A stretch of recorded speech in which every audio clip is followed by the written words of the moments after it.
Nikita Mirzani bersikeras mau hamil lagi sebelum usia 40. Dikatakan Nikita Mirzani, dia ingin hamil anak perempuan dalam waktu dekat.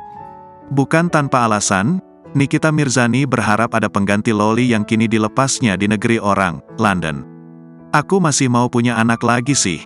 2 tahun lagi. Iya, harus. Sebelum umur 40 pokoknya harus. Ujar Nikita Mirzani dilansir dari laman YouTube Kisyu TV. Kamis, tanggal 5 Oktober tahun 2023. Ia pun akan bersikeras mendapatkan anak perempuan lagi. Pokoknya cewek, harus cewek, sambung Nikita. Bukan tanpa sebab, janda 3 anak tersebut mengaku tak memiliki anak perempuan lagi. Lantas, ia menyinggung Loli yang tak bisa ia didik dengan baik. Karena anak yang pertama cewek sudah hilang. Jadi bikin satu lagi, kita tatar yang benar. Cowok sudah ada 2, jadi tinggal cewek, ucapnya. Nikita berharap kehamilannya itu sebelum dirinya berumur 40 tahun. Sebelum kepala 4 ia benar-benar fokus untuk mengurus anak-anaknya.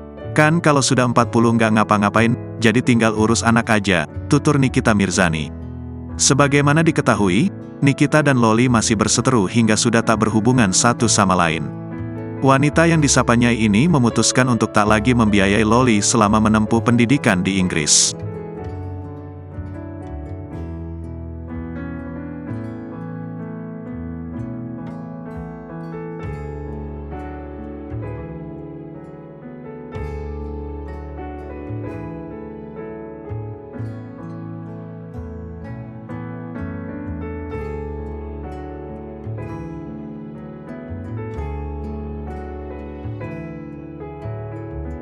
Download Tribun X sekarang, menghadirkan lokal menjadi Indonesia.